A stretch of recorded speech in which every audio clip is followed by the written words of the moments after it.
I think that's just about live. All right, guys. Professor Bell, Comic Book University. What's happening? What's happening? How you doing, huh? How you doing? So, I got this thing's all freaky silly right now. Let's go that way. You can see a few more of the stuffs. So, what's going on, everybody? Mark Guerrero. Which Robin do you think should be Bruce's successor? I say Tim Drake. I say The Flash should be a successor. You said Robin. Okay. I don't know. I don't know, because, like, Dick Grayson doesn't want it. Tim Drake is kind of crossed between... Yeah, I don't know. Maybe, what's his name? Duke. Duke might actually be a good fit, because he's got the superpowers, and he's already the daytime Batman, right? Oh, dude, my throat is killing me. I just started coughing today.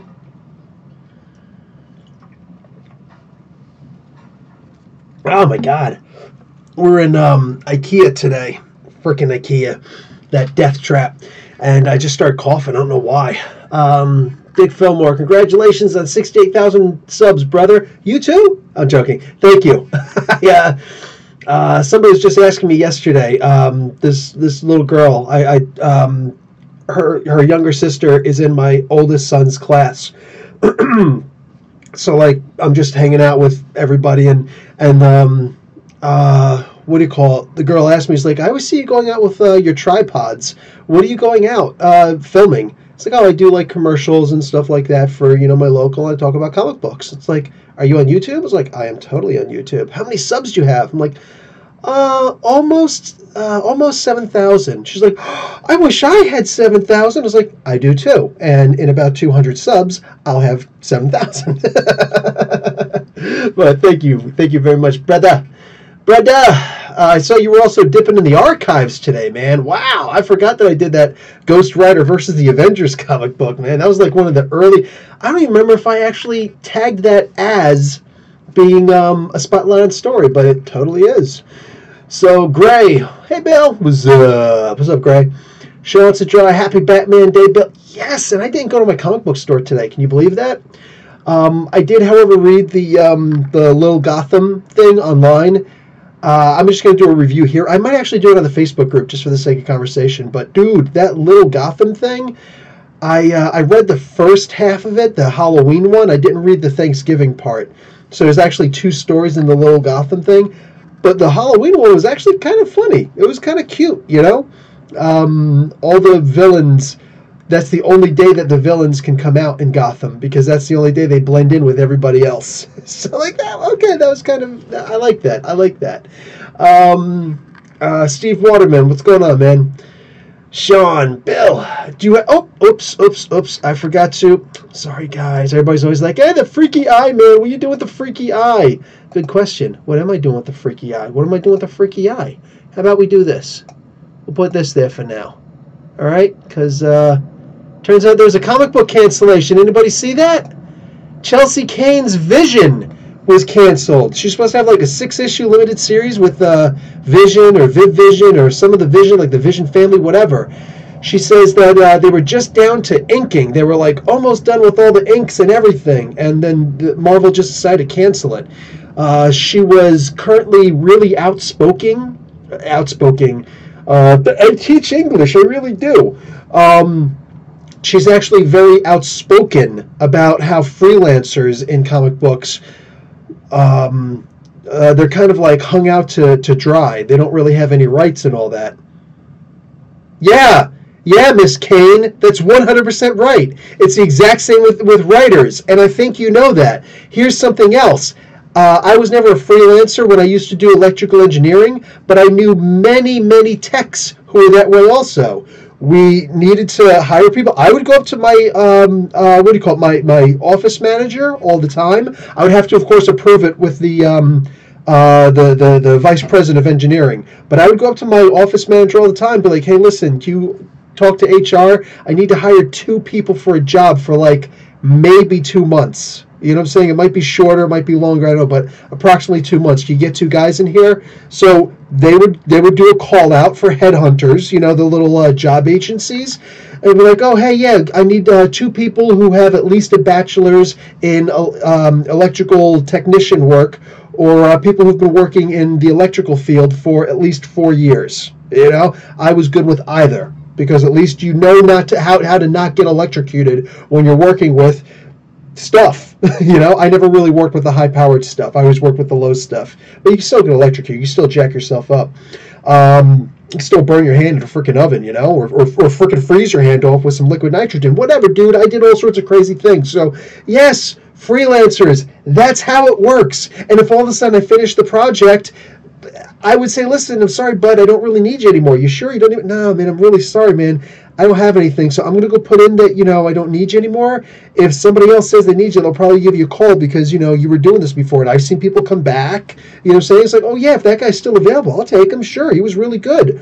And not, but that's the way that it works in the freelance world, dude. You have the right to accept the contract or not accept the contract. So from that little bit that Miss Kane explained, I'm sorry, like, I have a level of empathy for it, but, like, I'm sorry. Like, that's the way that freelancing works. Don't freelance then. Don't freelance. Make your own comic book. You're working with other people's stuff.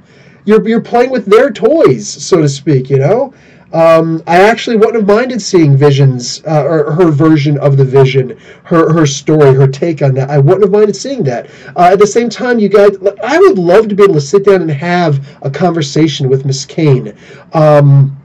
Specifically about her take on, it's funny, I was looking up, like, what comic books has she done, and the only thing I could see was that her Vision stuff was canceled. I'm like, dude, I don't care about the Vision stuff being canceled. I already know. I read her stuff directly. I don't need to read somebody else's take on it. So I'm just like, dude, what other comic books has she done? Because I think the only one she's done is Mockingbird.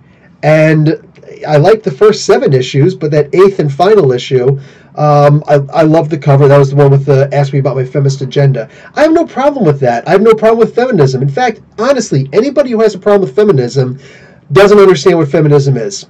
Or you are a really staunch, hard right conservative and you've got growing up issues to concern yourself with. Because women should be allowed to do whatever men do. And that's pretty much it. That's all. That's my take. I'm not going to change my freaking opinion because somebody yells at me. Bite me. You know what I'm saying? I have zero problem whatsoever with feminism. Zero. Zilch. Nada. Nothing.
sorry, what is this fat, pudgy-faced, red-lipped freak, little girlish-looking freak have with feminism? What is this freak's problem? Like, what is his freaking problem? Oh, feminist. Yeah, she's a feminist. And you're a ding-dong. So how about when we talk about Ethan Van Sciver for now on, we say, ding-dong Ethan Van Sciver. You know, like, come on, man. Like, what an absolute loser. You need to sit there and, like, feminism is a bad thing.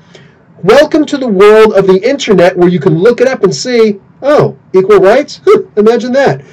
What an absolute joke, that guy. That guy is such a joke. You know what? He's really tough on the internet. That's the thing that's so funny about people like him. He's really tough on the internet. You see this pudgy Pillsbury Doughboy guy trying to act tough, right?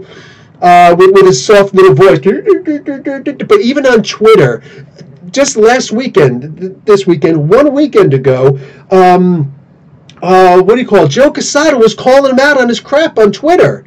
And that dude, like, he tried to talk back, didn't really work too well. Ethan Van Sciver, like, he literally, you could visualize his tail rolling up between his legs and trying to escape out of there. Freaking Diversity in Comics jumped on it, and he tried to get in there like, oh, I'm right here. You can ask me questions. We're talking about you, not to you. Shut up. You know what I'm saying? Learn your place, boy. So, like, it was a hysterical moment. It was a genuinely hysterical moment. Ethan Van Sciver trying to be a tough guy. Dude, me and anybody else, we can seem like the most intelligent, most prolific people in the world on the internet. Because here, we're unchecked. Let's be realistic. We're unchecked here. You know what I'm saying? I'm here. Hi, I'm on the internet, and I'm going to talk at you, and you're going to listen, and you can choose to leave, but you're going to, you know, if you want to, you're listening, and I have the floor. There's nobody who can interrupt me. There's not even a little sound that you guys can make. Am I right or am I wrong? You know, in an actual Skype conversation, it's not so easy, or Google Hangouts or whatever, it's not so easy to actually hang up on someone. And you've seen, if you've chosen to look at that, you've seen Ethan Van Sciver. He's talked all that trash about Mark Waid. Mark Waid comes on and starts talking to him, and he's sitting there, oh, you made like the Grail of comic books with Kingdom Come, and like, you were just amazing. Yeah, you were so good. You're amazing with all the stuff that you do. What happened, tough guy? What happened? What happened, Pillsbury? What happened? And then he gets on with Dan Slott. All that crap he sat there talking about Dan Slott. Yeah, what happened? He gets on the thing on his channel with Dan Slott. Oh, no, yeah, you're really good at what you do, Dan Slott. I really like what you do. That little pussy. That is the definition of a pussy. Ethan Van Pussy. Welcome. There's your new name. That's the new name for your father, who freaking raised you like a pudgy little punk. Ah. That guy is anathema to everything that is nerd culture. And I want you to really think about this, man. Like, this is something that I was actually discussing with Dick Fillmore on here. He brought up something about gatekeeping, and I was like, you know, gatekeeping is a thing that's really happened in the nerd community, and unfortunately, that's where a lot of like the incel community comes from, and you know, like, I have to learn a word like incel. Really? Everybody has trouble getting laid, dude. Everybody. You know what I'm saying? Some people it's just a little bit easier, but it's all troublesome. But like, I'm one of those guys who was kind of on the outs because I was in sports. I was in track and field. I used to go out and play baseball with my buds every single day. Like, Sunday off? Psh, why? You know, saying every day I'd go out and I'd play baseball with my buds, go to just hang out. I was prolific in the martial arts since I was 8 years old. You know what I'm saying? Just like, I was always out doing stuff like that. So when I started playing Dungeons and Dragons, it was kind of hard. Like, people are like, why do you want to play Dungeons & Dragons? Because I want to play Dungeons & Dragons. I want to see what it's all about, man. It seems like cool. I like stuff like that. Wizards and dragons and, like, you know, stabbing people. It sounded like fun, you know? Like, what the frick? What's going on? And I would have a hard time getting in with those communities. You know what I'm saying? Keep people older than me, younger than me, same age as me. It was the weirdest freaking thing, you know? Getting into comic books, walking into a comic book store, you know, and you hear the whispers. What's he doing here? What am I doing here? I walked in the store. That's what I'm doing here. What the frick, man? You know, I like Wolverine, same as you. What the hell's the problem? Like, there's that sense of gatekeeping, like, this is our safe space. Oh, just enough. Just enough with that stuff. And Ethan Van Sciver is like the epitome of this weak-boned little nerd who, hey, he's really good at drawing. He's very good at drawing. Now, if only you were good at being an adult. You're old enough to be an adult. Why don't you try? Unbelievable. So it's saddening. It's saddening when somebody like this has to sit there. There's no reason to go and insult anybody over that stuff. They're just so weak, man. Just kills me, dude. I just got finished reading that stuff before I came on. So yeah, I'm still a little bit hot over that. Kevin Hoang, what's up, dude? Yeto, I think I've seen you before. Of course, everything just jumped, so let's go back up to where that was. Wow.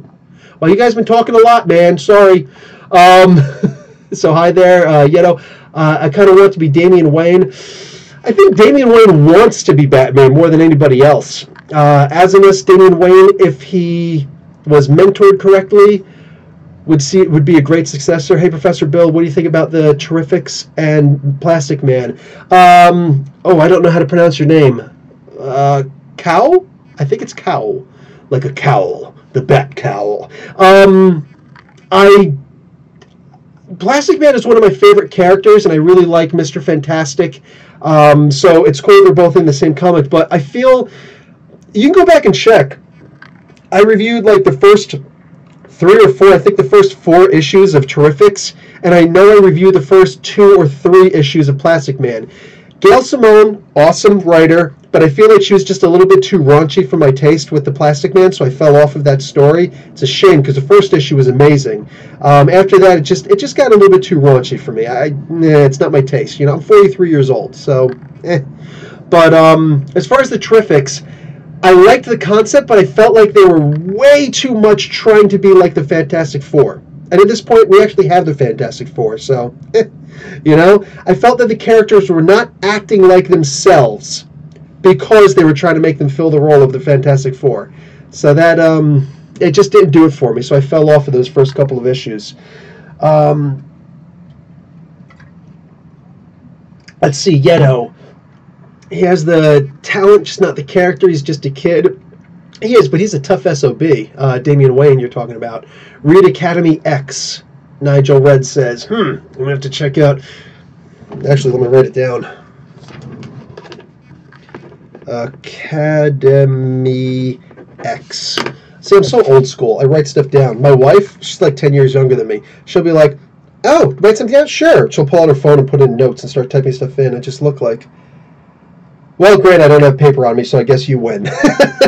She's always got her phone on her, so there's that. Me, I'm the guy who walks out the house. Bill, did you forget your phone? Nope, I left it on purpose. And I just keep on walking. Let's see. Bill, do you feel Karen will come back in Daredevil or nah? You're saying in the comic book, Sean. Yes. Well, no. Sorry. I know what you're talking about because you said that thing. No, I think that he's actually going to die for a little while. He's going to be like laying on the operating table and see the light. Like the idea of Daredevil has always been steeped and rooted in heaven and hell concepts. Like the time with Ann Nesenti and John Romita Jr. when they actually sent him to hell with some of the Inhumans and a bunch of regular humans.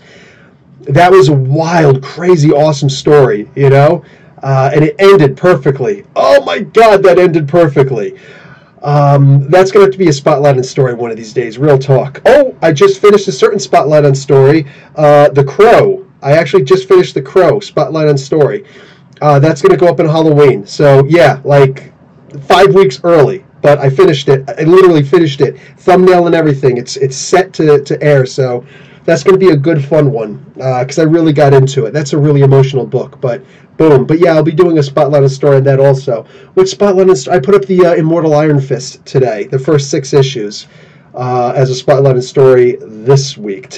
Just today, I put that up earlier.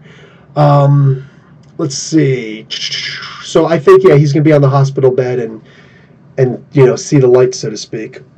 Excuse me, Mark Guerrero. Other than Venom, do you think there are any Spidey villains who can actually carry a movie on their own? Any Spidey villains? Yeah. I think that there are a lot. The problem is that they're in the hands of Sony, which translates to no. Nobody can carry a story on their own. Not even Spider-Man. I mean, look how many times, like, they've been rebooted 3 times, for crying out loud. That's how many times the Fantastic Four's been rebooted. Oh, gee. Yeah, they're horrible, man. Sony's a terrible, terrible company at making stories. Like, every so often they'll have a really good hit. And they'll be like, okay, well, let's like start taking control and do this and this. Dude, just how about you back off? And of course, then you got freaking Avi Arad. Hey, I made the Spider-Man movie. Shut up. Go sit down in the corner, moron. But,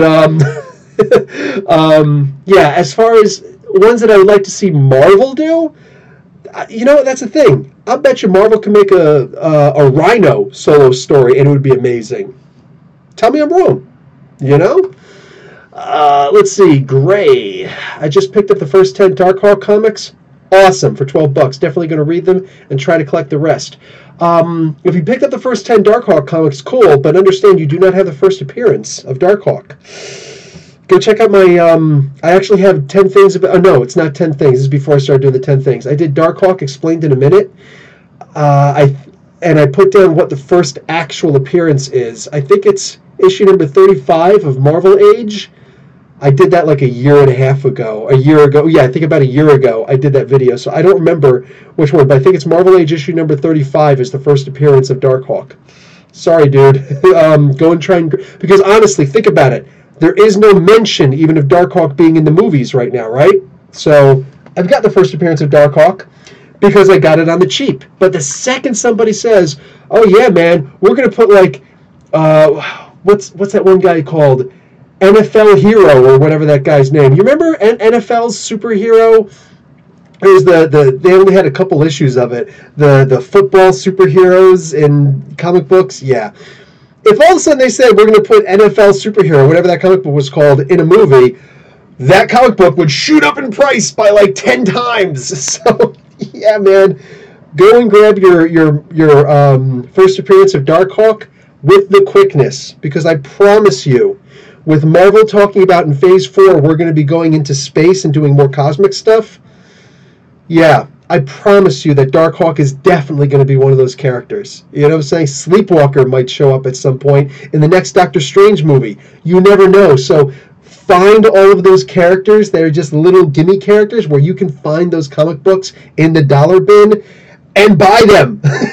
Even if you're not going to sell them. Just the idea, like, I've got this. And these people, and this price, this is an $80 comic right now, and I've got it for $1. Like, that's what I'm talking about. Let's see. Oh, hey, Tim Board, what's going on? We got some Hawkman, the leader of Hawk World in here. Morning, Professor. Great morning for you. Tim Board is in Japan.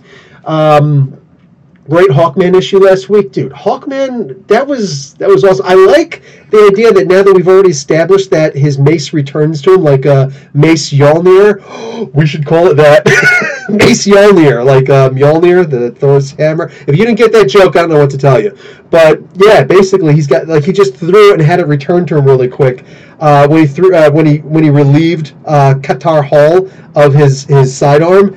That was awesome. Like, it wasn't even mentioned. It's just boom, boom. Oh, you didn't know I could do that? Read the previous issue. Boom. That's what I'm talking about. Also, Venditti is doing something else now. What is he doing? Shoot, this was like a big deal. I can't remember what it is now, but it was just announced yesterday, I think, that he's doing something else pretty big. So sad about the Vision cancel. Yeah, well, I think I talked about that. Mark Guerrero. Oh, Gray. Oh, damn, that sucks. It was canceled, yeah. Mark Guerrero, speaking of comics that haven't happened, when is DC going to do Aquaman Rise of the Seven Seas? Yeah, I know. Good question. Oh, man. Okay, guys, my eyes are like really, I'm not going to leave, but like my eyes are really freaky right now. I told you I did that spotlight on story for The Crow. I had the makeup on. It was only for a couple of scenes, all right? It took more time to put the makeup on than to actually shoot the scenes. And then taking it off was ridiculous. And I just, yeah, dude, wow. Oh, so, actually, I wonder if I still have, no, I took the pictures off of my phone. You know what? Let's see. Close, dude. Let's see what I can do really quick. I know that I've got them. Oh, it's upside down. Really? Well, I don't want them upside down. Let's see. Why is it upside down? What if I can flip it so it's like not upside down? No, that doesn't look upside down. That doesn't look upside down there. Why is it upside down here? Why is it upside down? Well, anyway, that's what it looks like upside down. I don't know why it's upside down. Can I, like, change it so that it's upside down? Like, what's going on? Well, this is stupid. This is stupid. Can I flip it? Can I flip it? Okay, anyway, that's what it looks like, all right? It's kind of cool. Here, you want to see the other one? Boom, it's just a picture. I look like Lobo. Crap, I look like Lobo. I should have double dipped and done a Lobo spotlight and story too. Anyway, so that's what they look like. Oh, the professor is a dork, guys. Deal with it. Let's see what else we got here. Bill, how do you feel about Deathlock coming back in Extermination? Oh, yeah, that's right. He is coming back in Extermination. Hey, I wonder if Ario Indito is going to be drawing that. Ario was on the podcast. This is podcast number 89. He was just on the podcast number 82, I think, or 84. I can't remember. He jumped in and he was actually, he gave away a spoiler that he's actually going to be one of the artists for Extermination. And, yeah. So I'm looking forward to see what he's going to be doing in there. That's the best he was willing to give us, that he's going to be in Extermination. So he's like, I'm throwing my hat in. I'm like, all right, cool. Our sarcasm. I'm early. Well, you're early for typical. Later, everyone, see you for Sick Arts Sunday on Facebook. Why are you leaving, Dick? Anyway, hey, Kraut, what's going on, dude? Hey, man, what's good? Nothing. Dylan Anthony. Hey, I'm late. What's up? Oh, we got into it, Dylan. Yeto, true. Can't believe Xavier has a daughter now. Yes. Oh, dude, that's kind of spoilerific. Sean Sidrai, the Eye of Agamotto, just pointed out. Let me actually, bang! The Eye of Agamotto here. He goes and points out that Xavier is going to have a daughter. If you check out, what's her name? Kelly Thompson. Her Mr. and Mrs. X, the thing that was in the egg, that cosmic egg coming up, I think it's supposed to be this coming week. We're going to find out the thing that's in the cosmic egg. Okay, I'm finished. No more spoilers, seriously. No more spoilers like that. It's not cool. It's not cool, but it's supposed to be pretty cool. Bill, the microphone is messed. What do you mean the microphone is messed? I went out today. Audio is off?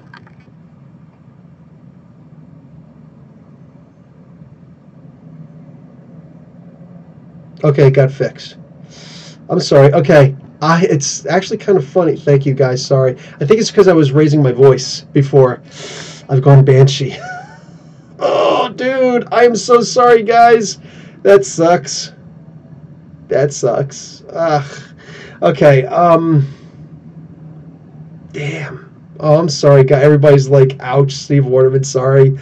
Jesse Johnson, Sound Bill. Oh, dude, see? That's what I'm talking about, though. When you're on Facebook or whatever, like you're just doing a video, nobody can hear you. I've just gone Black Vault. Oh, man, I'm sorry. Oh, I'm the final member of Astonishing X-Men. Oh, dude. Oh, I'm so sorry, guys. Wow, that was a really long time. Oh, dude. He had no clue we didn't hear the last 3 minutes he was in the zone. Oh, man. Well, that was kind of idiotic, right? And that's all I got to say about that. Oh, man. Okay, I apologize, guys. I was out today, and my wife wanted to get a whole bunch of stuff from IKEA. We didn't wind up getting the chair that we were looking for because I'm like, babe, I've got to get back for the podcast. I'm not going to do the podcast in the middle of freaking IKEA. I don't know what their Wi-Fi is like. So I rushed back home. But I wanted, while we were out, to also get the new microphone. So it'd actually be a headset and everything like that. and it'll be better than this thing because I don't like this thing. As it stands, I sound like a freaking tin, like I'm talking to a tin can with this thing. So I'm sorry. Hopefully by next Saturday, it'll be a much, much better headset because, yeah, this sucks. This genuinely sucks. And I've got my Blue Yeti, but in this little room, it picks up everything, including echoes off the walls. And you can see that I've got some soundproofing on the walls, but I can't soundproof the entire room. So, okay, I just have to get a better microphone than this thing. This was a cheap $20 one. I think I got to spend $120 on the next one I get, just so I don't have to get any more after that. I apologize for all that ringing. Eek, man, that sucks. Dr. Doom versus Thanos. We've seen that. Depends on if he's got the Infinity Gauntlet or not. Okay, Sean, DeBill, you think Karen should be brought back or not? No. Yes, exactly like you're saying. I think that she should just have a death. And that should just be her death. I don't even know about bringing back an alternate version of her, like the alternate version of Gwen Stacy. I don't dig that. I'm cool with them just, But Mark Guerrero, wonder when Bullseye is going to show up in Daredevil. I think I just saw that he's showing up soon because he was just in Old Man Logan and it was really awesome. So we'll see. But now, Incels in 2017, Mangs. Rumored Bullseye would be in Daredevil 3. Yes, the rumor was that Daredevil was going to be in the previous season of Daredevil 2, but because they were originally going to get... everything. I hate that they do this. Freedom Fighters. Okay, thank you, Sean. I see that down there. They were supposed to get... who's that guy who played in The Mechanic? And he played in War with Jet Li. Whatever. Jason Statham. Jason Statham was supposed to be Daredevil. Was supposed to play Bullseye. But then he read the script and everything. And this absolute moron not only decided I'm not going to do the movie. You're not a moron for not wanting to do a TV series or a movie or whatever. That's not what makes people a moron. The moronic part is that he starts saying, "Oh, look, I'm going to do a stupid superhero movie. This effing this and effing that," and yelling and screaming and you idiot. You idiot. He may have just blown all of his future chances for being in a Marvel movie. Because it's funny, Jodie Foster tried to come down hard on Marvel movies, on the superhero genre. And then immediately afterwards was like, I guess I can see the appeal. I wouldn't mind playing somebody in a superhero movie. Yeah, but we don't want you in the superhero movie. Bye. You know what I'm saying? Sorry, Jodie, you're out. Bye.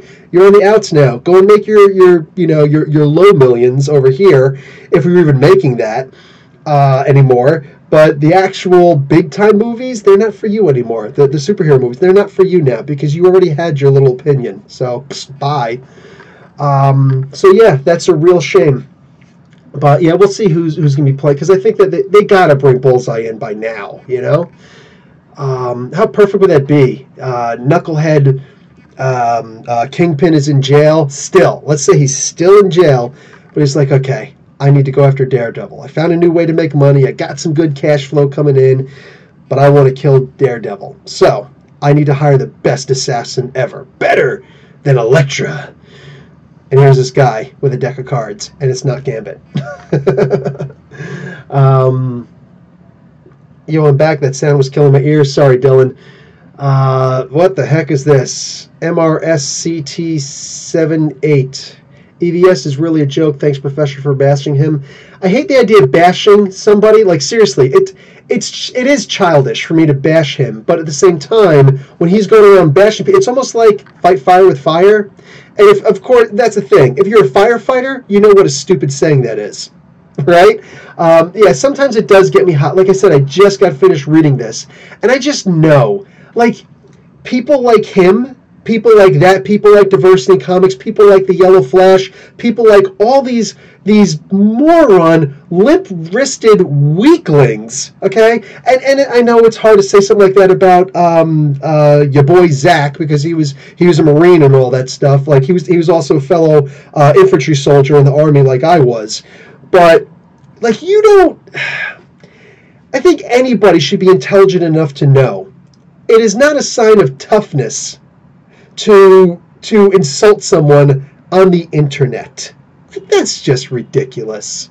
That just goes beyond it. So yeah, every so often, and you know what, like that. But that's the kind of thing that people like those guys do. They attack and they attack and they attack, and the second that you turn around and bare your teeth, oh, violence, violence! He's trying to hurt me, because they're all a bunch of pussies.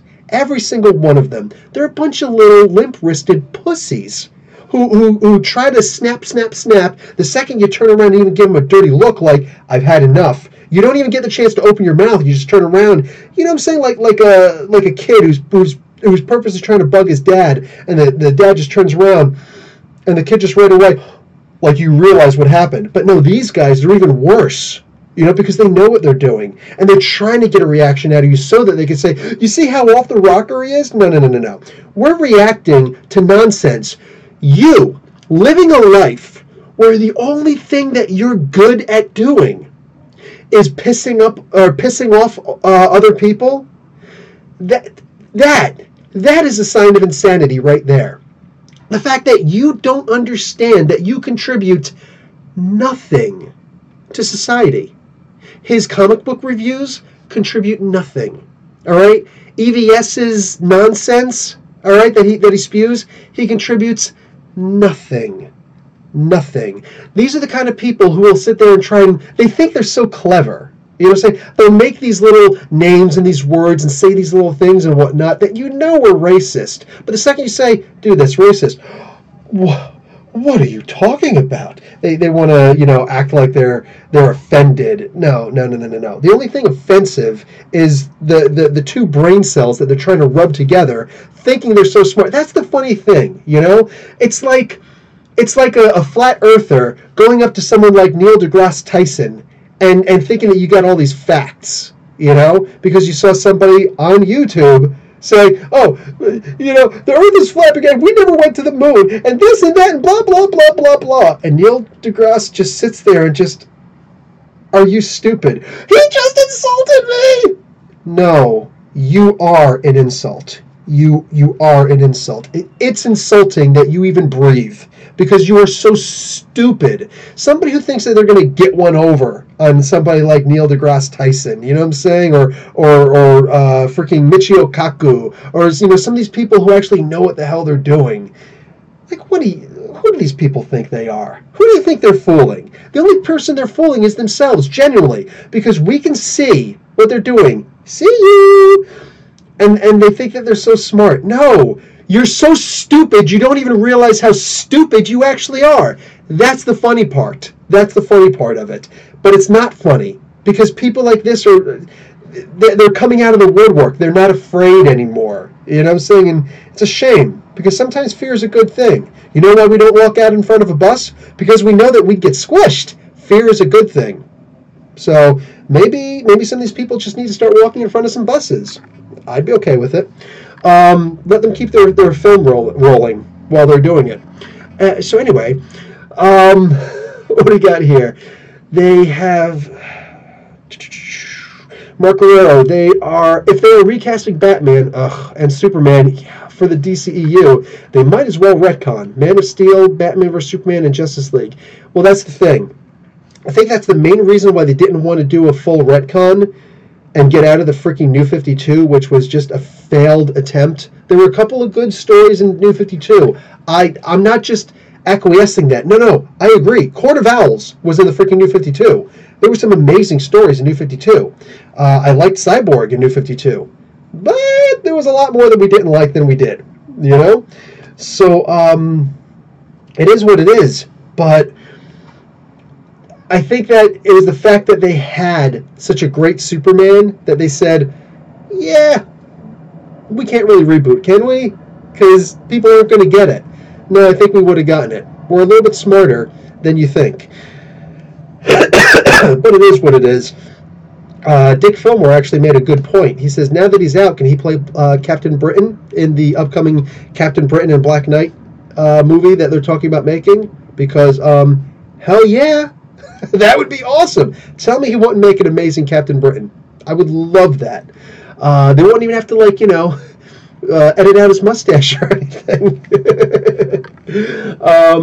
Yes, I do believe that they should reboot the New 52. And realistically, since Batman, Batfleck is gone, which is sad to me. I actually liked him. Whatever. If you didn't, that's on you. But I actually like Batfleck. Gal Gadot. She's pretty, but we've got plenty of pretty people in the world. And some of those pretty people actually know how to act. So, yeah. You know what? One of the things we could do? Jamie Alexander, I think is her name. The lady who played Lady Sif in the first two Thor movies. They were originally going to tap her for it, and she turned it down because she wanted to stay true to Marvel. Well, since she wasn't in the most recent Thor movie, and she might not be coming back, and you know what? Who cares? Let her play both. Lady Sif doesn't exactly have a huge role. Let her go and play Wonder Woman. I'm sorry, does anybody think that she would not play an amazing Wonder Woman? I bet she would play a better Wonder Woman than Gal Gadot, who's really good at her selfies and sticking out her tongue and looking cute. Hey man, go back on Instagram and just keep doing that stuff. But acting like Wonder Woman? Yeah, no, you're not very good at acting. So, you know? What do you call it? Let her find some role where she's playing like a Pam Anderson type person. You know? We don't, I personally, I don't need that. I actually want someone who knows how to act to be Wonder Woman. She's not a very good actress. Just my opinion. What do you get there? I was afraid he was going to do the podcast without the sound. Yeah, that's pretty sarcastic, our sarcasm. And I'm from Jersey, so I'm no stranger to sarcasm, sir. I'm joking around. Dylan Anthony, what are you looking forward to for next week's list of comics? Bill, it's going to be a real good comic book week. Awesome. I don't know, but I am already finished reading all of my comics for the week. Excuse me. We had a pretty fat stack. These are just the ones that I got the physical copies of, but I also got almost this many in digital copies because I don't need everything cluttering up my short boxes back here. But what do you call it? Since I got everything done early, I was able to do that Crow Spotlight on Story, which, again, will be out in 5 weeks. I've got time to do a whole bunch of other stuff. I actually want to do I want to do a couple of different stories. Avengers versus Transformers. Yeah, I know. It's silly, but yeah. I got one on Beta Ray Thor that I've already got. I already read the comics for it. I just want to knock them out. The first appearance of Beta Ray Thor. Just saying, that is probably what's going to go up next week. That's real talk. 1 week from today, I'm probably going to put up the original 4 issues, first appearances of Beta Ray Bill, because hell yeah.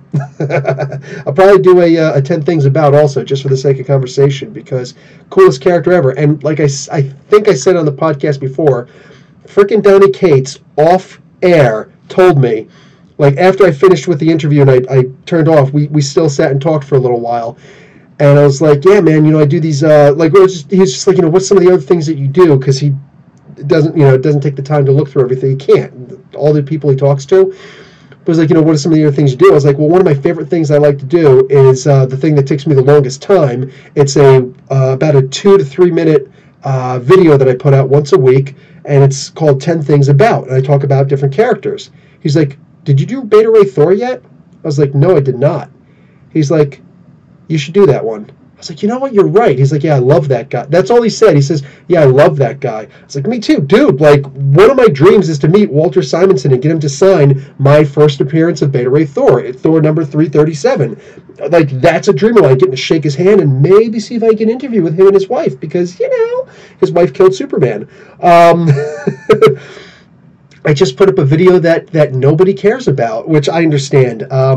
Nanny and Orphan Killer, Orphan Maker. Nanny and Orphan Maker. These were characters that appeared several times in the X Factor comics, including during the Inferno storyline. Nobody cares about them, and I fully understand. Most people don't know anything about them, but they were created by Walter and Louise Simonson. And I've made them because I'm expecting at some point somebody's going to use these very little-known characters. And I love doing the fringe characters that nobody knows about. That's what I enjoy doing.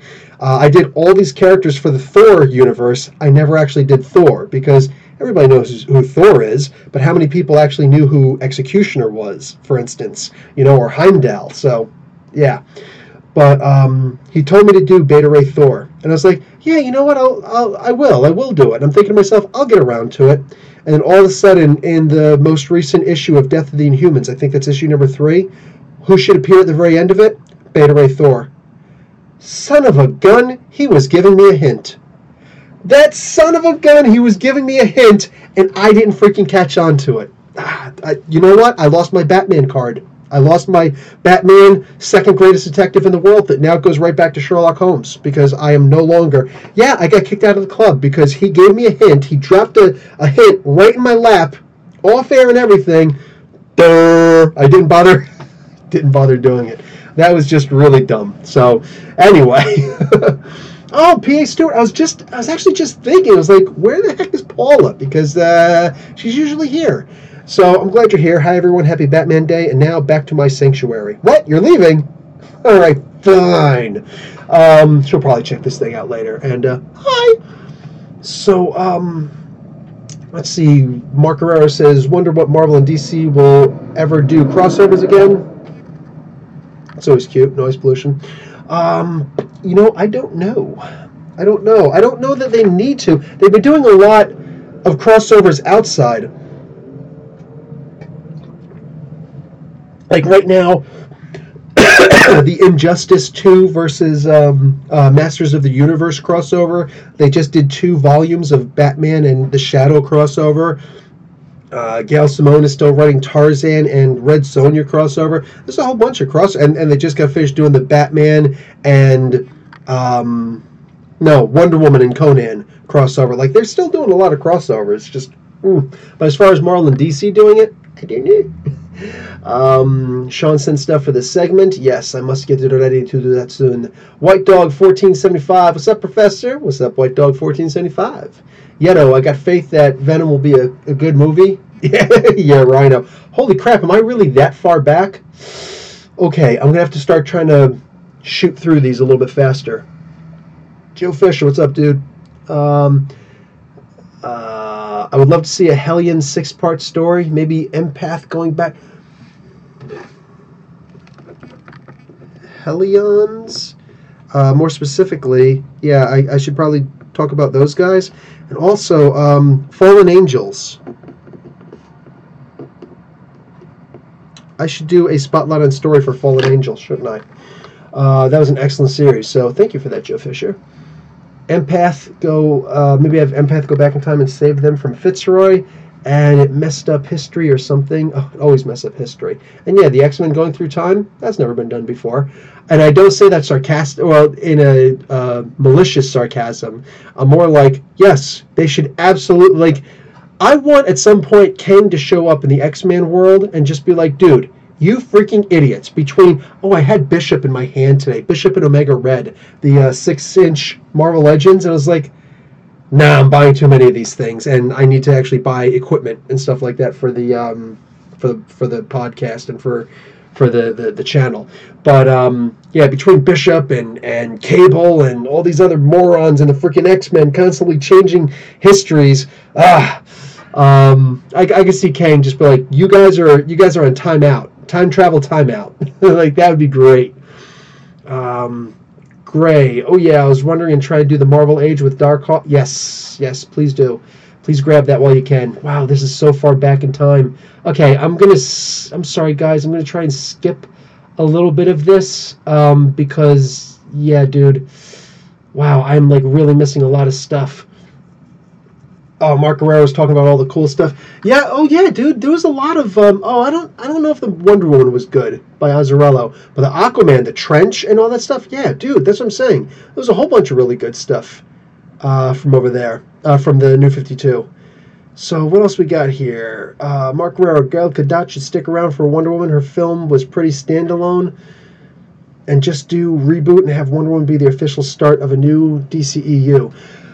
Could, because apparently they're going to reboot it anyway, even though I don't really like Gal Gadot very well. But Patty Jenkins said that they're not going to really stick with the idea that Steve Trevor died, apparently. They're going to, so I don't, they might just be trying to throw a curveball at us, but either way, we'll see. We'll see what's up. 27 Mangs, 27 T Mangs. I read my comics. I got Wednesday on Sunday. I'm weird. That's fun. So, hell yeah, Beta Ray Bill. Okay, now we're caught up. X-23 versus Cassandra Cain. Wow, Mark, that's messed up. Ooh, I got an X-23 review coming out tomorrow. Not a good one. Like, I'm actually falling off the series at this point. It was just not good. Mariko Tamaki has written some really good stuff, and with that series, not showing it. What do you think about Cable being OP? Cool guy. I think that Cable should be pretty OP. I was a little bit bothered that he was able to beat Captain America in Extinction, but whatever. Like, I get it, you know? He's going to know in general what he's doing. Yeto Cass. I don't know what that is. Sean Sadrai. Bill, what comic are you looking forward to the most this week? You mean next week? You know, I don't really know. I didn't actually start looking at my new stuff. I guess I should later on tonight. Power to the people. What's going on, dude? Are you reading the Wildstorm? Did they reboot Wildstorm? I didn't even. If they did, I didn't even know. No, I'm not reading Wildstorm. Any comics that I read, I mostly do a spotlight for, or excuse me, a review for. Alden Nakai. I just got into Wildstorm. It's awesome. So, are you guys talking about the old one or what? Yeah, Larry Hoover. Sleepwalker is going to be making a comeback. They're going to be doing that 4-issue limited series with him as a part of Infinity Wars. They're going to be tie-ins, but they're apparently going to be pretty important tie-ins. I'm pretty sure that he's going to be the key factor for getting the warped heroes separated again. But because in dreams he can essentially warp reality. That's what he does. So, and he's already in a couple other issues, so I have a feeling that they're showing up with him a lot more so that they can bring him back into the comics. I'm looking forward to that. Dylan Anthony, Venom issue 6 is out this week. Can't wait, man. Yeah, if Venom issue 6 is coming out this week, well, then I can already tell you what I'm looking forward to the most. Jesse Johnson, thanks for finally. Someone agrees that X-23 is falling off. Oh, other people have been saying otherwise? That's a shame, dude. Oof. Yeah, I'm just not a fan of what they're doing with it. The art doesn't even look great. You know what? I'm going to leave it for my review tomorrow. You guys can see what I'm talking about. I explained it pretty well. It's like an 8-minute review, I think. Yeah, Venom 6 is a must-have. Tamangs, yup. Nigel Red, really? People love that series. I personally think this arc is better than Four Sisters. This conflict with the Cuckoos has been nothing but stellar. Really? Like, there are no narration boxes, there are no thought boxes, there's just talking. The dialogue itself just seems like something that you get in one of those 8-bit Nintendo video game sequences, you know? Like, don't go out alone. Take this sword with you. You know, the wooden sword in Zelda. Like, that's the kind of dialogue that I'm reading. And the art is not great. And the endings for each of these issues are so superfluous that I have to wait until the next issue and read the text narration to see what just happened. It's like, oh, that's what I read. Okay, cool, that makes sense. Okay, so that's what. Okay, cool. But then the same thing happens with that issue. I just, I might as well just do my whole review right now, man, and just remove the review tomorrow. But yeah, I personally just did not. I can't dig the new Mariko Tamaki X-23 series, man. I wanted to in the worst way. Like, I was biased towards liking it, you know what I'm saying? And I can't do it. I can't do it. Jesse Johnson, the writing just isn't as strong as Taylor. Dude, Taylor's doing a bang-up job over in X-Men Red. Gray, yeah, Venom 6 and Amazing Spider-Man Annual. Oh, that's right, the Amazing Spider-Man Annual is what I'm looking forward to. Sweet. You always skip me, Professor. JT Gamer. I'm sorry. Okay, I'm going to scroll up and see what you wrote in a second. Also, can you please do a spotlight story on Grant Morrison, New X-Men? Ah, cool guy. Come on, man. All of them? Like, I could find 6 issues. I did Zorn. Isn't that enough? I did Zorn. I did, 10 things about Zorn. Nobody's got anything up on Zorn. Who's Zorn? I don't know. Ask Professor Bill. He's the only one giving answers for that. And it's like a 3-minute video or something like that. Like, no! No! Don't make me do that! Don't make me do that. I'll think about it. I'm not even going to write it down. All right? I'm going to keep it in my thoughts. I might do thoughts and prayers on that one, but I'm going to keep it in my thoughts, and I might. I tell you what, if you send me an arc, like, I'm not saying send me a trade paperback. That's not what I'm saying. But, like, if you think up a good arc, a good 6-issue arc that's in a trade that I can go and pick up, let me know. All right? Pick one. And then I will consider doing a spotlight and story on that arc. All right? Do that for me. What do we got here? Okay. JT Gamer. What did JT Gamer say up there? JT Gamer says, Professor Bill, you suck. That's why I skipped you. I'm joking. He didn't say that. Bill, what do you think of November Uncanny X-Men? Should I get the back issues and get caught up? Never read Uncanny before. No, I don't think that you'll need to read. Just because it's called Uncanny, I don't think you need to read all the Uncannies before. Heck, I never even read the original Uncanny X-Men. I started with Classic X-Men or X-Men Classic because they actually added to those stories.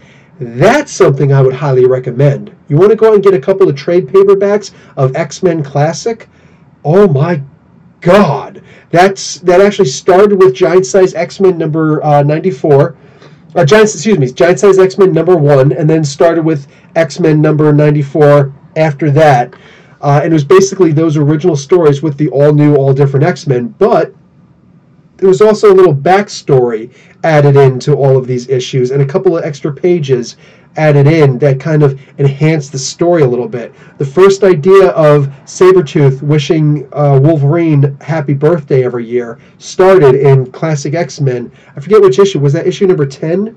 I don't remember which issue that was, but yeah. X-Men Classic, far superior to the original Uncanny X-Men series. Fight me. Bring it on, man. Fight me.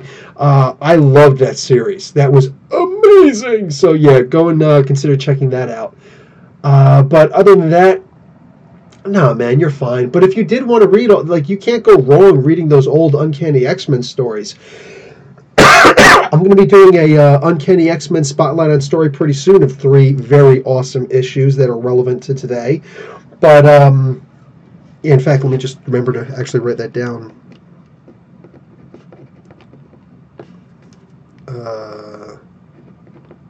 There we go.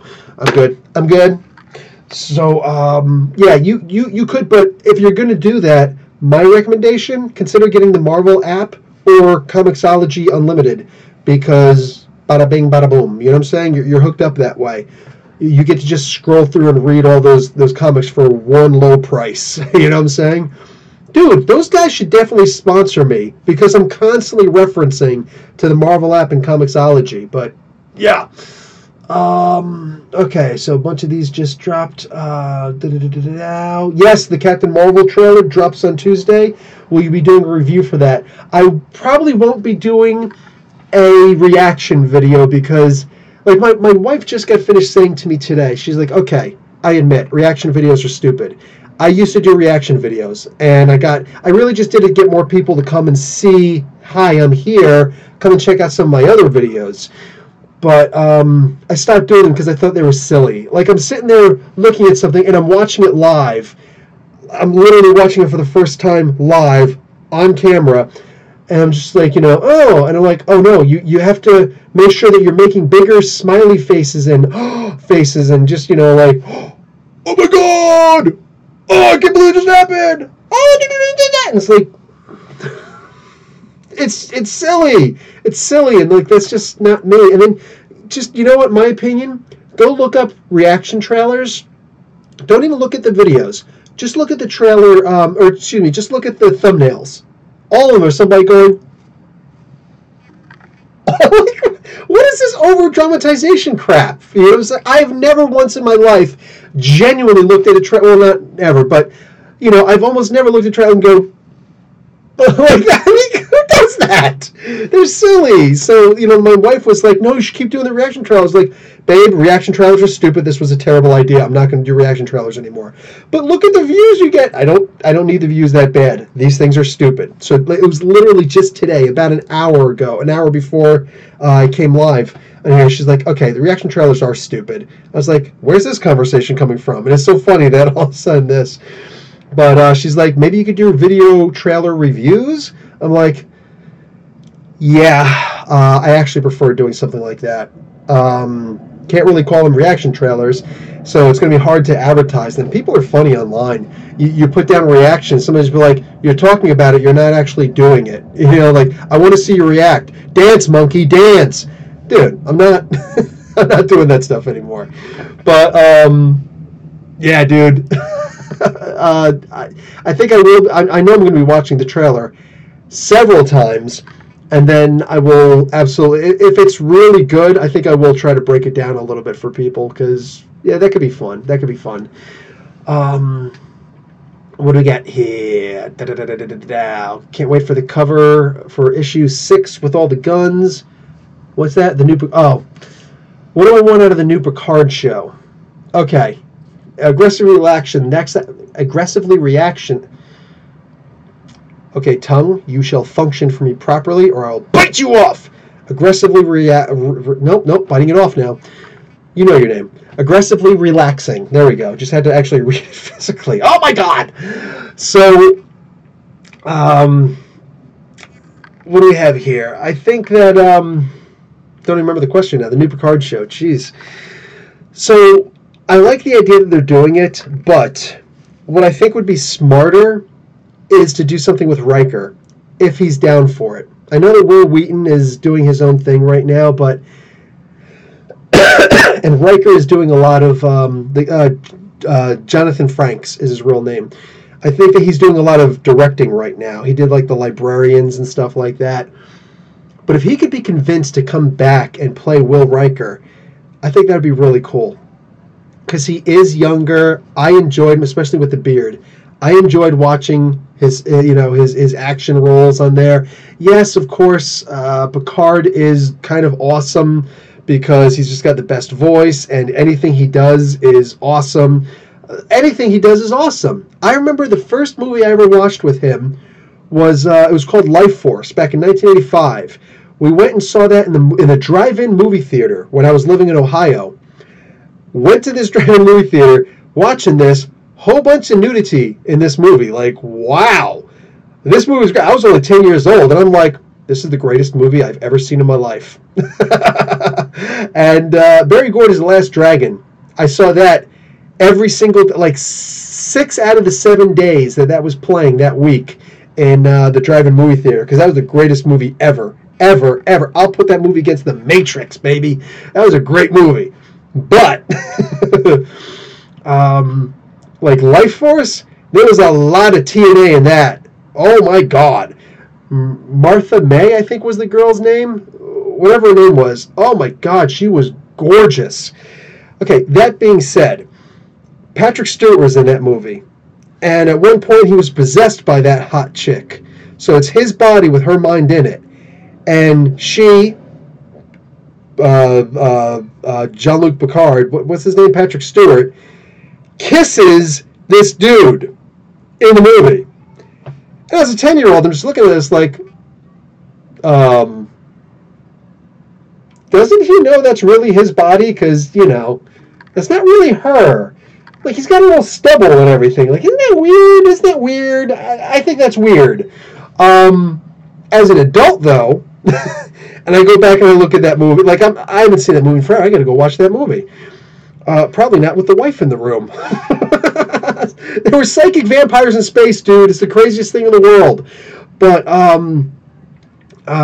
yeah, with with that movie, I'm thinking back of the scene right now, and it's Jean-Luc Picard kissing another dude, and it's like, dude, kiss that guy. You're the best, and then beam down, and then tell Wolverine that he's an idiot. And then, what other movies has he been in? But go and do that movie also. Just do all the movies, because, the guy's awesome. The guy's awesome.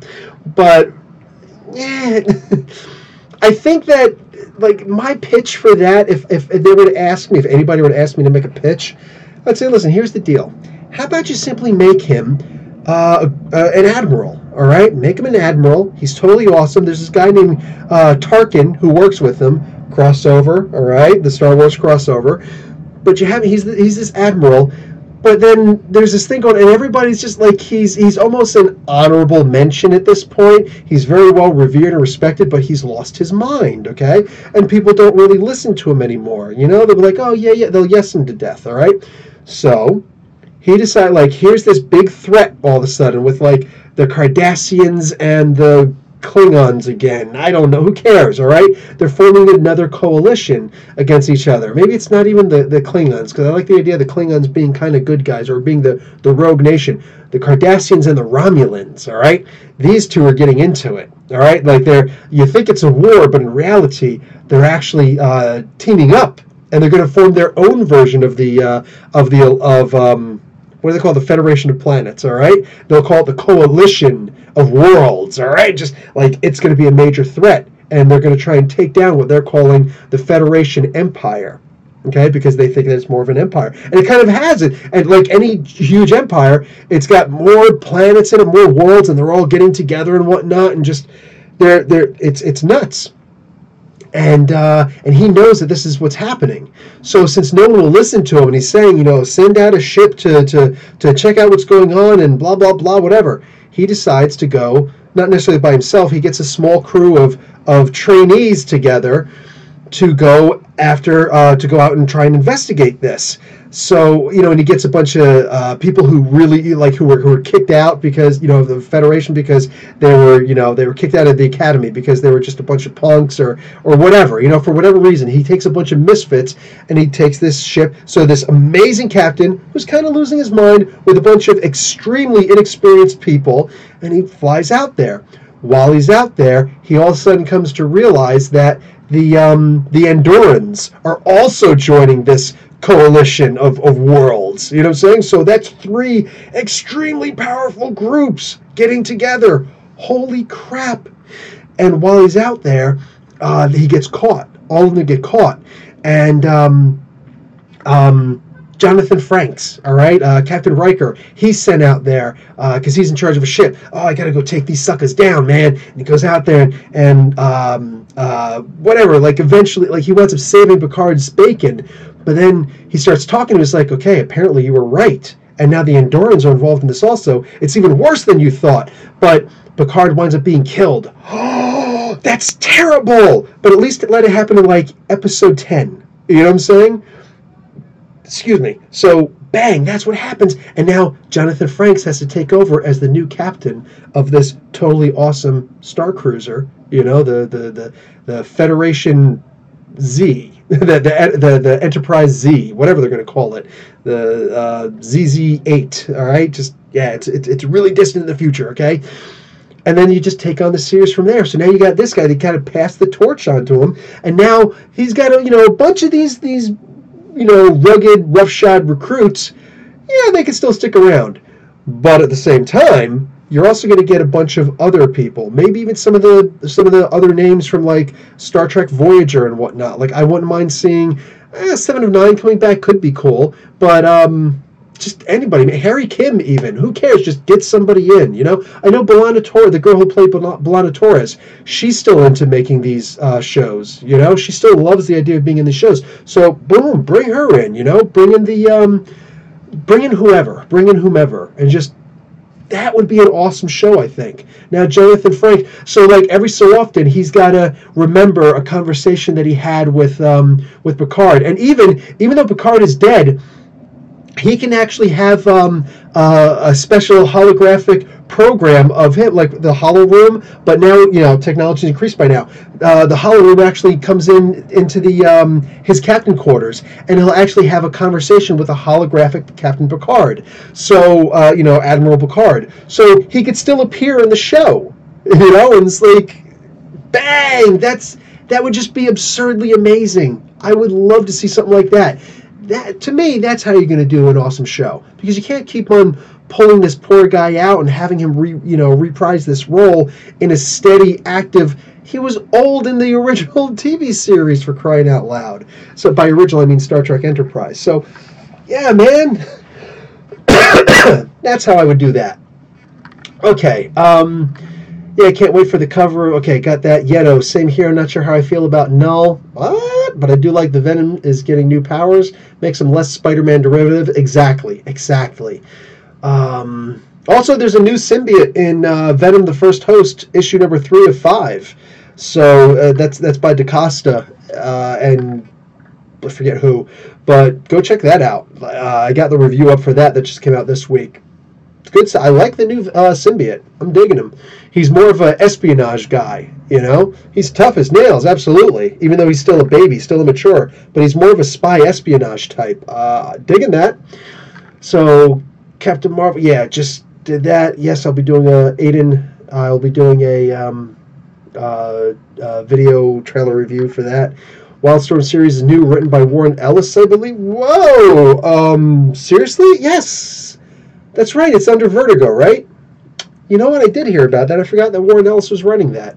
Okay, if he is indeed, then yeah, I'll check it out. Segment, yes, put the phone over here. Daily Anthony, can't wait for the Captain America annual. It's going to be Steve Rogers and Bucky Barnes story. Yeah, that has me sold too. Yeah, they've got to hold their position for a whole night. And if a lot of people don't see how awesome that is, you've clearly never been in the military, because that is not an easy thing to do.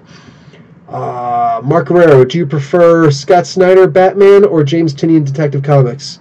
They're both pretty damn good. They're both really damn good. But Scott Snyder, he did kind of have that forever memorable, isolated in history, like moment in time. That run with Jacques, it's hard to really argue against that one, man. Jesse Johnson, the Cuckoos just aren't written very well. In this particular arc, I know what you're talking about. We were talking about before. Yeah, I just don't think that they're written very well.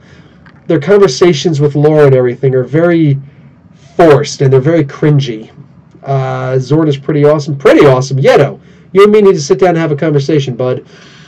Zord is extremely awesome. Both of them. Cool guy. E is for Extinction, where we got Cassandra Nova. Yes, Cassandra Nova is in X-Men Red right now. Power to the people. The backstories and art were great in X-Men Classics. They really were. The one I want to know more about the one where Wolverine had to go and set that bomb someplace. You guys remember that issue? I wonder if they ever did a follow-up on that, because I'm just like, what is this? The Canadian terrorist. What's going on, man? Okay, Mark Guerrero. DC had a lot of great stories in the 90s. It just jumped, but fortunately I knew it was going to do that. Oh my god, how long have I been talking? DC had a lot of great stories in the 90s. Did Marvel have anything good? All I can think of from the 90s from Marvel is the crap Clone Saga. They did have a few. I just did a spotlight and story for the Iron Fist and Wolverine crossover, The Return of Kunlun. It's pretty good. It was pretty good, but yeah, that was a rough couple of years for them. They were still going through their bankruptcy and everything. Pat just finished Infinity Wars 3. Yeah, kind of underwhelming, wasn't it, Pat? So, I enjoyed all the X-Men stories from the 90s. There you go. Nigel Red. Better yet, I recommend De Filippis and DeWare and Kyle Yost's run on New X-Men. More specifically, Childhood's End. It's brutal as hell. Okay, Childhood's End. Let me see if I can remember that one. Childhood's End. New X-Men. Okay, and that's by Morrison. Okay, I will grab that. I know for a fact I don't have it. So I'll what do you call it? Comixology it, and I'm sure it's in there in the Unlimited app, and then I'll see what's up. So Gray, get sponsored by them. I'm gonna see what I can do pretty soon. I got a couple ideas for the future with my website when that's actually ready. Joe Fisher, Professor Bill, I have the classic X-Men story. It has a side story of Havoc and Polaris in the Proteus story going to the fight. I don't remember that one. If you tell me the issue, I'll go and look it up and see if I remember that one or not. If not, I can actually just read it. Thoughts on DC Universe? Jesse Johnson, the DC Universe is pretty freaking awesome. The problem with DC Comics for Rebirth, at the very least, I think, is they've just got so many amazing stories, but they're rushing them. Most of their stories are rushed. Their 6-issue arcs could be 12-issue arcs easily. And they're just not giving the stories time to breathe for me. Everything is just, dude, hit them hard, hit them fast. If you've got a 6-issue arc, make that into 1 issue. You just go out there and just hit them. No, dude, I like my comics to breathe. I like to be able to stop and go, ooh, I don't need everything to be a new, and what about that? How about calm down? What about that? Yeah, just, it's too much. Let the stories breathe, man. Yeah, the reactions are terrible, but I enjoy the trailer breakdowns instead. All right, Gray. Yeah, that's what I need to start doing.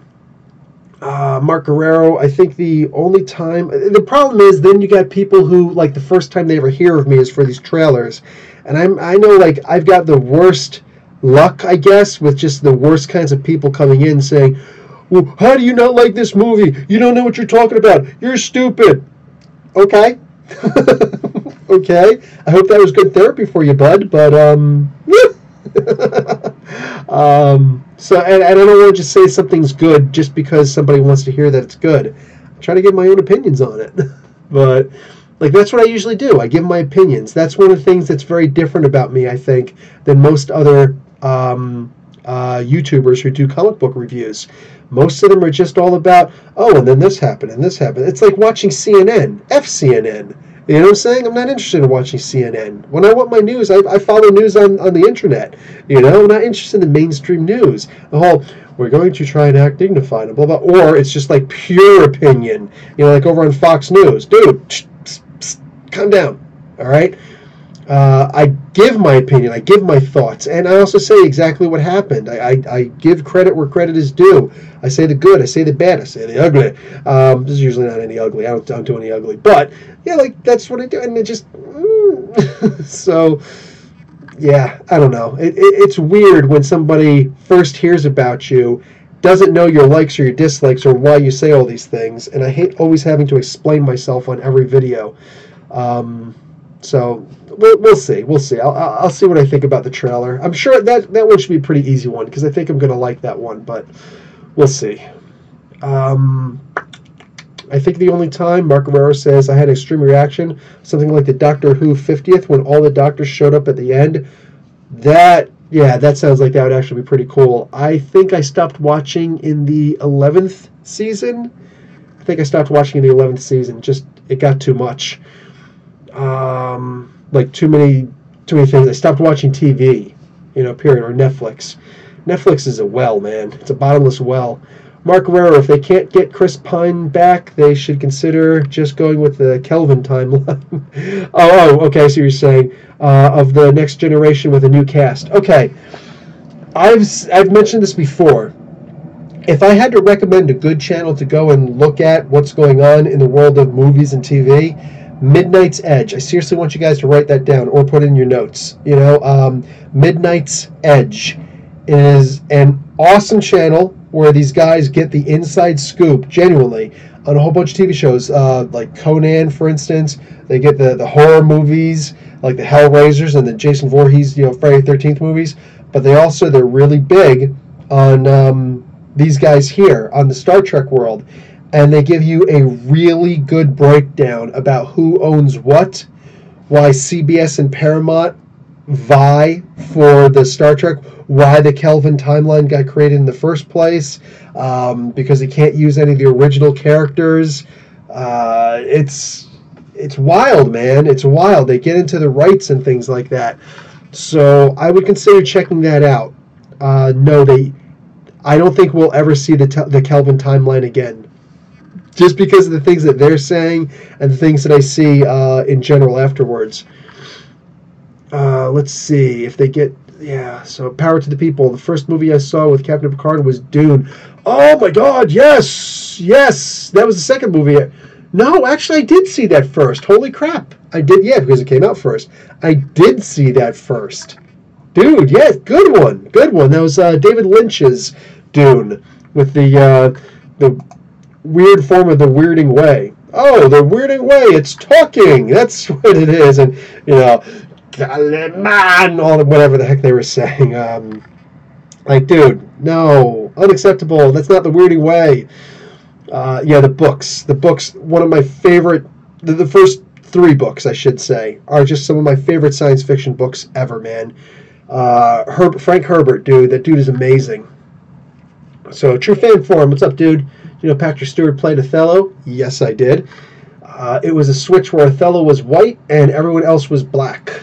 Yeah, that was an interesting take. JT Gamer, Professor Bill, what do you think of the current story arc of Amazing Spider-Man? Well, first up, bud, I didn't skip you. Oh, now what? Now what? Now I'm just going to move on. No, I'm joking. I like it. I like it a lot. I was actually talking to Nick Spencer in person at Fan Expo just really quick. I'm like, dude, I love what you're doing. Just stay off of Twitter if you need to. Just keep on keeping on, dude. And freaking was awesome. So F that. So yeah, I really like the current story arc, and I can't wait to see where he's going to go now. The latest issue number 5, had me laughing. The scene with Boomerang where he's setting up Boomerang, that was great.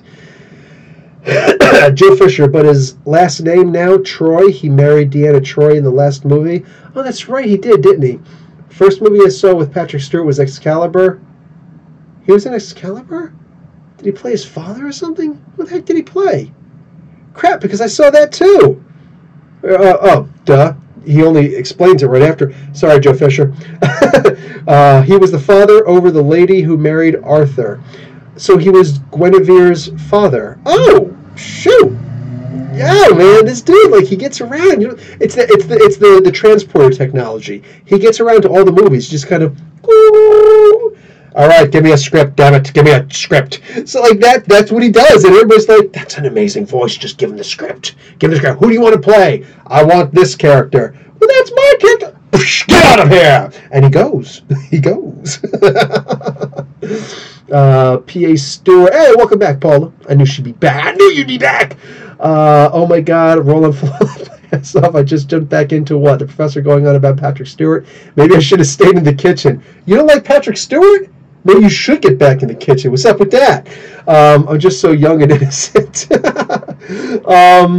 Yeah, what's wrong with Patrick Stewart? Huh?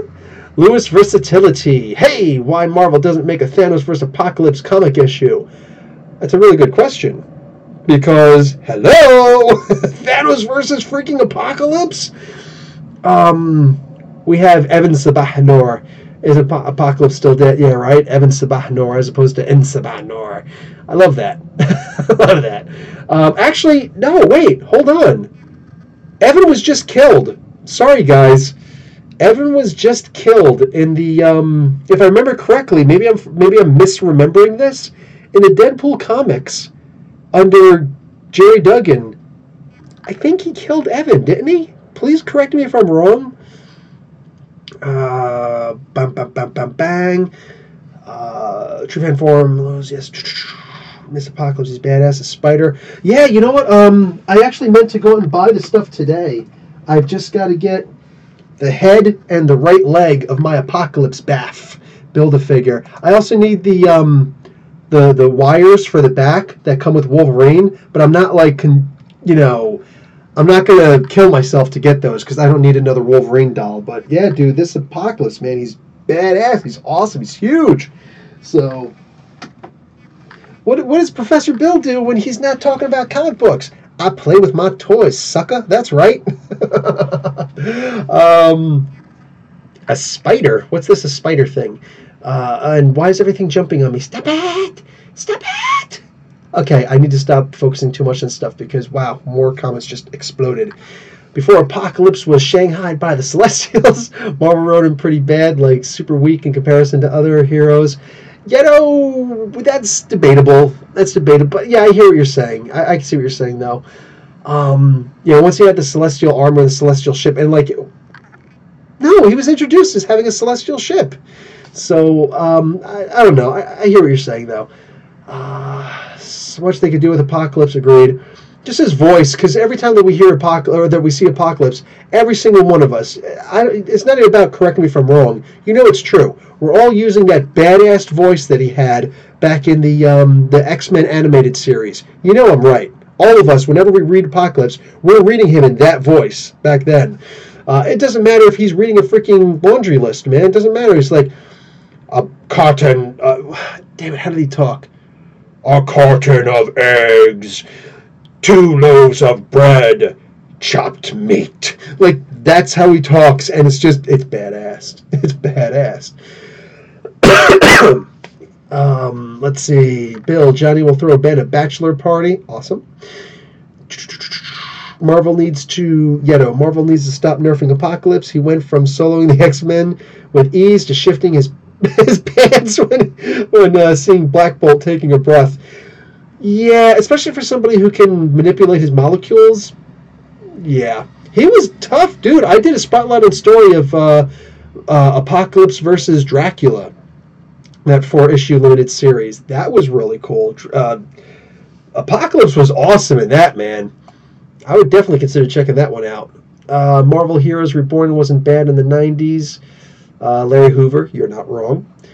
Yeto, is that the one where Franklin Richards in the Pocket Universe? Yes. Power to the People, what do you think about all the upcoming Doom Patrol TV series? I don't know yet. Right now, I'm not particularly... You guys in America, you know what I'm saying, are able to go and check out the DC Universe online right now, the app. I can't. I only see a stain. I only see, like, you know, the regular screen and whatnot. I can't actually click on anything. So Canada, a couple more weeks, you know.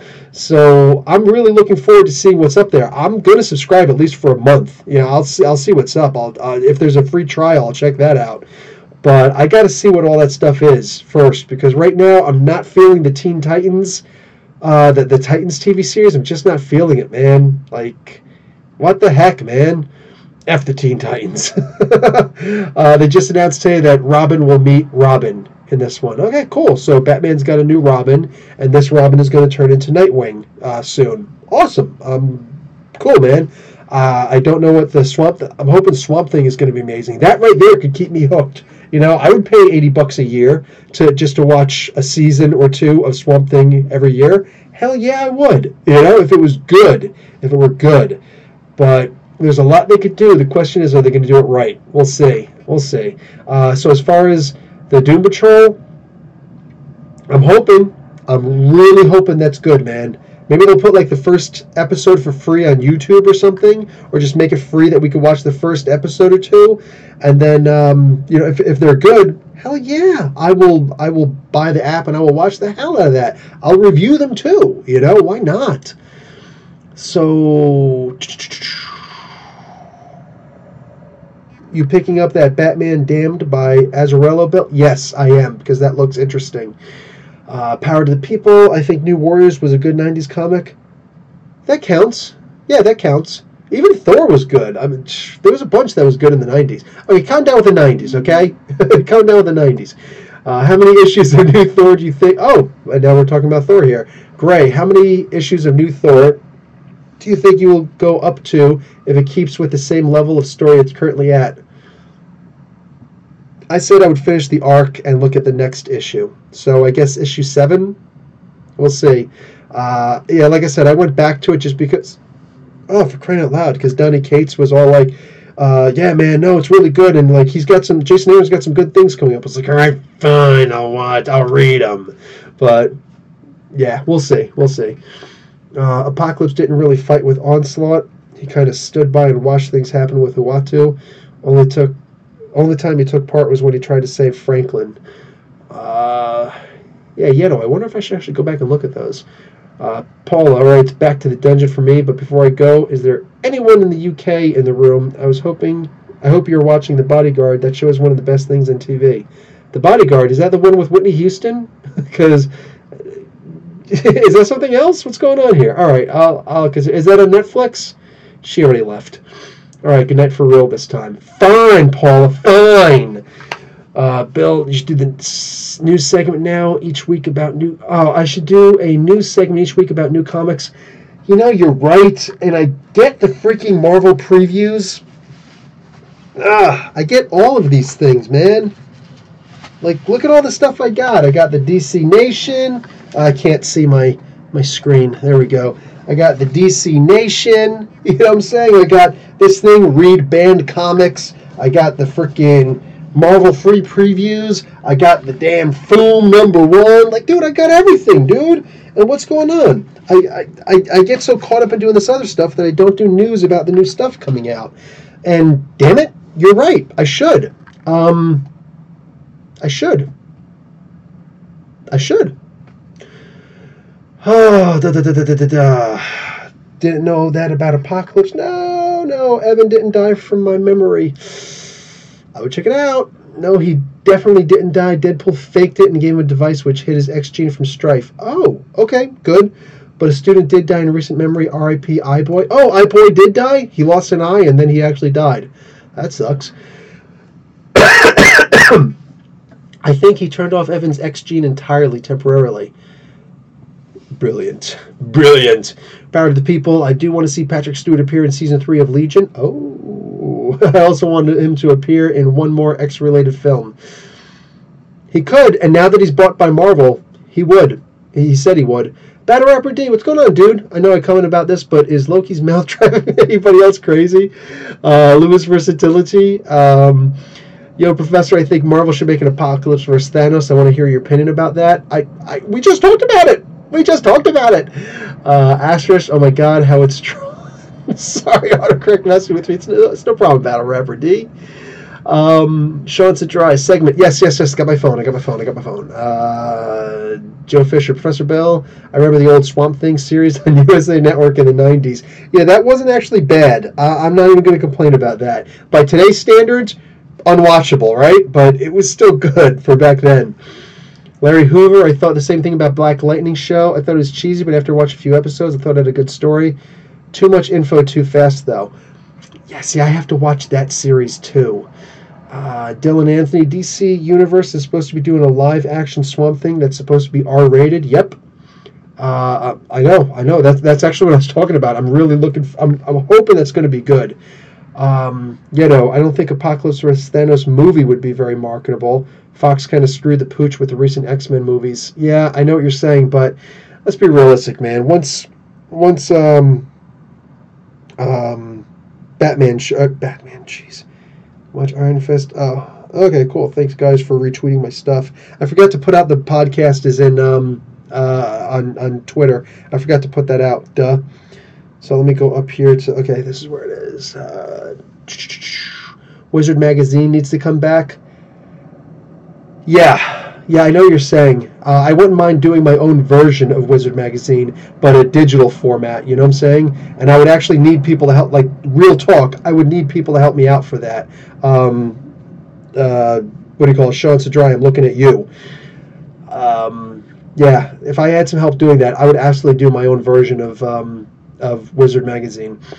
The 90s comic had the best artwork, in my opinion. Lewis Versatility. I watched Swamp Thing movie by Wes Craven today. Oh, you did? Nice, Power. Dylan Anthony, I hope so too. Joe Fisher. Larry, I miss the Wizard and Game Pro magazines. Lewis Versatility, who remembers the holographic comics? The holographic covers, right? Okay, so let's see what's on here. So you guys do realize that this is going to be this Sentinel is going to be the new base for the Avengers, right? I think they're going to do that in the next issue or the one after. There's going to be a Winter Soldier comic book coming out. Sean just showed me that yesterday. I am uber excited over that. We were just talking about who should be the new Batman. Yeah, I agree. Damien. I'm going to have to give you that. The Wedding. We got Ben Grimm and Alicia. That is awesome. Awesome. Dan Slott just wants to do a freaking wedding issue. What is this? What is this? Immortal Hulk variant cover? I don't understand. Why does it say 20? Sean, do you know why it says 20 on there? That's weird to me. What is this? Oh, we're getting the last one you got is the wedding invitation for Ben and Alicia. That is freaking cool, man. So there we go, focused in now.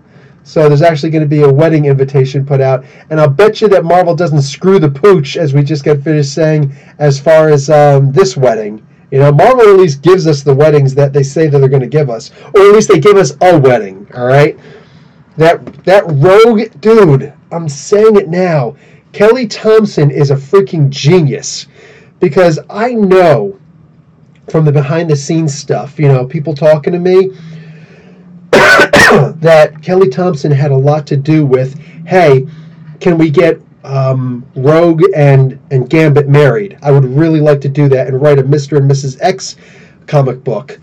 And thank God that she did, because yes. And Guggenheim doing the trying to do the wedding between Kitty and Colossus was a cute idea. It really was. And I'm sure it would have happened and whatnot, but this wedding that we got instead, so superior. So much superior to that concept. Just forget about it, man. So I am really happy, really genuinely happy that we got that. And now to see Ben married to Alicia, yeah, it makes sense. It makes perfect sense. So I'm really looking out for that. Yeto, how about flare cards? I don't remember the flare card. Are you talking about the Marvel cards that were holographic? Because I had the entire 92 run. I absolutely loved that. Sean, I would help out with a Wizard comic. Dude, let's talk.